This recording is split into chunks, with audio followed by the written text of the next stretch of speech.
बिस्मिल्लाहिर्रहमानिर्रहीम। अस्सलाम वालेकुम स्टूडेंट्स। आज हम जिस टॉपिक को डिस्कस करने लगे हैं वो है सेल स्ट्रक्चर। सेल क्या है? Cell is the basic unit of life. अब हम जब बायो को पढ़ते हैं तो बायो क्या है? Bio is the life, study of life. ठीक, अब हम इसमें हर किस्म की लाइफ को स्टडी करें, चाहे वो एनिमल्स हैं, चाहे वो ह्यूमन बींग्स हैं, चाहे वो माइक्रो ऑर्गेनिजम्स हैं, मतलब हर तरह की जो लाइफ हम डिस्कस करते हैं वो हम किसके अंदर डिस्कस करते हैं? बायोलॉजी में। और ये सारी की सारी लाइफ बनती किससे? सेल से। मतलब basic unit of life is called a cell. तो जब हम सेल स्ट्रक्चर को स्टडी करते हैं तो सेल स्ट्रक्चर को स्टडी करने के बाद एक चीज़ आती है, वो है सेल थ्योरी। सेल की कुछ प्रॉपर्टीज़ हैं जिनको पढ़ा जाता है। सबसे पहले हमने कहा कि अब सेल से जो है वो लाइफ बनती है। तो सेल दो तरह के होते हैं, एक होता है यूनिसेलुलर और एक होता है multicellular. Uni means single और मल्टी मीन्स बहुत सारे। तो यूनिसेलुलर मतलब क्या होगा कि जिसके अंदर एक सेल से जो चीज़ बन रही है, और मल्टी सेलुलर वो होगा जिसमें बहुत सारे सेल्स जो हैं वो मिलकर एक चीज़ बना रहे होते हैं। इसकी अगर एग्जांपल दूँ तो यूनिसेलुलर में एग्जांपल आ सकती है बैक्टीरिया की, वायरस की, ये सारी चीज़ें यूनिसेलुलर में आ जाती हैं। और मल्टी सेलुलर क्या होता है?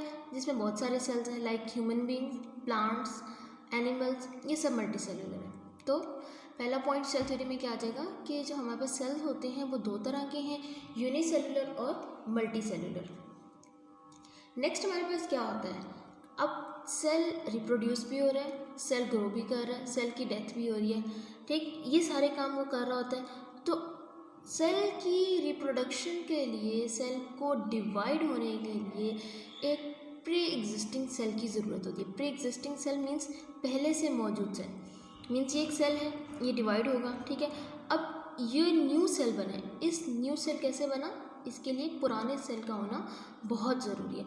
तो हमारे पास हमेशा न्यू सेल जो होता है वो पुराने सेल को देख कर बनता है या पुराने सेल से बनता है।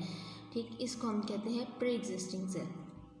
अब एक और पॉइंट है कि सेल हमारे पास बहुत सारे फंक्शंस परफॉर्म कर रहा होता है। सेल का स्ट्रक्चर जो है वो थोड़ा बहुत डिफरेंट हो सकता है, लेकिन फंक्शन सारे डिफरेंट हैं। हर सेल का अपना काम है। जैसे एग्जांपल दूँ, हार्ट का जो सेल होता है, दिल का जो सेल है, उसका क्या काम है? दिल का क्या काम है? दिल पंप कर रहा होता है, उसके अंदर भी डिफरेंट सेल्स होते हैं, ठीक है। वो ब्लड को लेकर आ रहे हैं, ब्लड को लेकर जा रहे हैं। स्टमक का काम क्या है? वो डाइजेशन कर रहे हैं, तो स्टमक के अंदर जो सेल्स हैं वो डाइजेशन में हेल्प कर रहे होंगे।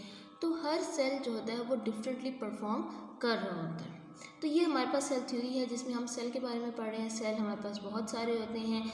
सेल हमारे पास यूनिसेलुलर हो सकते हैं, मल्टी सेलुलर हो सकते हैं, ये सारी जो चीज़ें मौजूद होती हैं हमारे पास।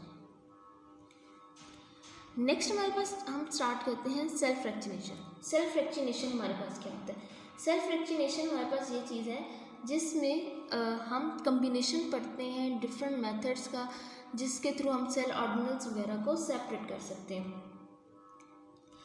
अब क्या है, हमारे पास एक सेल आ चुका हुआ है, उस सेल को हमने क्या करना है?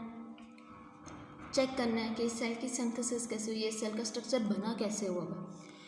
तो इन सब चीज़ों के लिए हम सेल फ्रैक्चुनेशन पढ़ते हैं। और सेल फ्रैक्चुनेशन के दो स्टेप्स हैं, एक होता है होमोजेनाइजेशन और एक होता है सेंट्रीफ्यूगेशन। होमोजेनाइजेशन का जो टॉपिक है वो हम इस ही वीडियो में आप लोगों को हम डिस्कस करेंगे, और जो सेंट्रीफ्यूगेशन है वो हम इंशाल्लाह नेक्स्ट वीडियो में देखेंगे। Homogenization, homo means same. अब हमारे पास, मैंने कहा, सेल के अंदर डिफरेंट स्ट्रक्चर्स मौजूद होते हैं। सेल के अंदर वैक्यूल मौजूद है, सेल के अंदर सेल मेम्ब्रेन है, सेल वॉल, हर एक के अलग अलग एक साइज़ होगा, हर एक की अलग डेंसिटी होगी। हमने क्या करना है? हमने उन सारे के सारे मटेरियल को सेम कर देना है। सेम करने के लिए हम क्या यूज़ करें? हम यूज़ करते हैं ग्राइंडर। हम घर में अमूमन को जो चीज़ होती है ना, मिक्सचर एक जब बनाना होता है तो हम क्या करते हैं? सारी चीज़ें ग्राइंडर में डाल के एक यूनिफॉर्म सा स्ट्रक्चर बना लेते हैं। यहाँ पे भी हम ये करें, होमोजेनाइजेशन में भी हम क्या करें? एक ग्राइंडर यूज़ करें, और उस ग्राइंडर को हमने नाम दे दिया है होमोजेनाइज़र का। होमोजेनाइज़र एक ग्राइंडर की तरह का स्ट्रक्चर है जिसके अंदर हम अपना सेल डाल देंगे, ठीक है।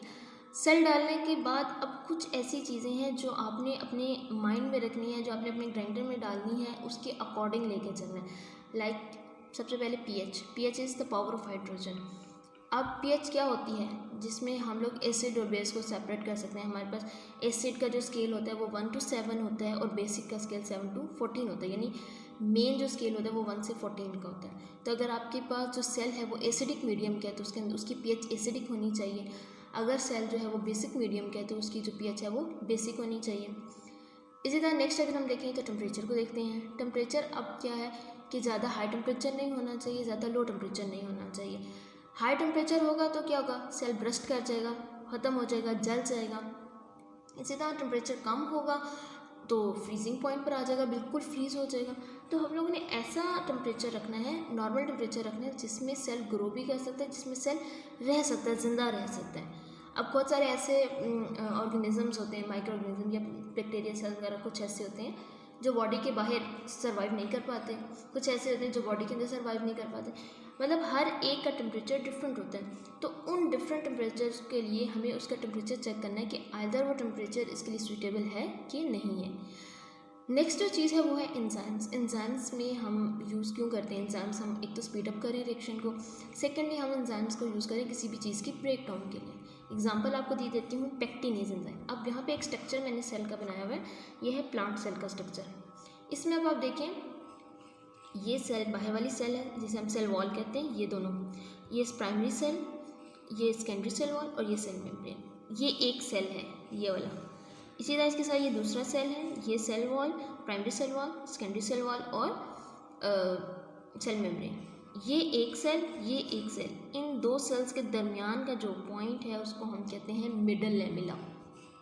ठीक, यानी एक ये सेल है, एक ये सेल है, दरमियान में जो पॉइंट होता है जिससे दोनों सेल्स एक दूसरे से जुड़े हुए होते हैं उसको हम कहते हैं मिडल लेमिला।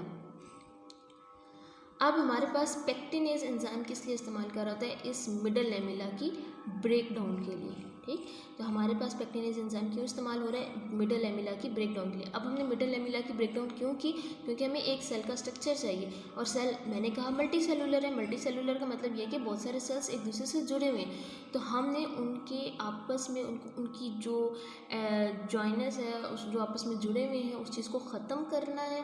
ख़त्म करके हमें एक सेल चाहिए, उस सेल को ख़त्म करने के लिए हमने पेक्टिनेज एंजाइम यूज़ किया। उसने क्या कर दिया, दरमियान से मिडल लेमिला की ब्रेक डाउन कर दी और ब्रेक डाउन करने के बाद हमारे पास क्या हो गया, ये सेल आ गया। इस सेल को हमने होमोजेनाइजर मिक्सचर के अंदर डाल दिया। ये सारी प्रॉपर्टीज़, इस सारी क्वालिटीज़ को साथ चेक किया। चेक करने के बाद हमने होमोजेनाइजर मिक्सचर चला दिया। जब हमने वो अपना ग्राइंडर जो था या होमोजेनाइजर था उसको चलाया, चलाने के बाद हमारे पास सारा का सारा सेल जो है वो एक यूनिफॉर्म सा स्ट्रक्चर में आ जाएगा, बिल्कुल एक जैसा मटेरियल हो चुका होगा। ठीक है, तो वो मिक्सचर हमारे पास क्या होगा, वही मिक्सचर हमें चाहिए था होमोजेनाइजेशन में। होमो का मतलब भी मैंने बताया सेम होता है, तो हमारे पास अब जो मिक्सचर आ चुका है वो बिल्कुल यूनिफॉर्म स्ट्रक्चर है, बिल्कुल सेम स्ट्रक्चर का आ चुका है। तो हमें यही जो चीज़ थी वो हमें चाहिए थी। नेक्स्ट जो टॉपिक है वो है सेंट्रीफ्यूगेशन का, वो इंशाल्लाह हम नेक्स्ट वीडियो में स्टडी करेंगे।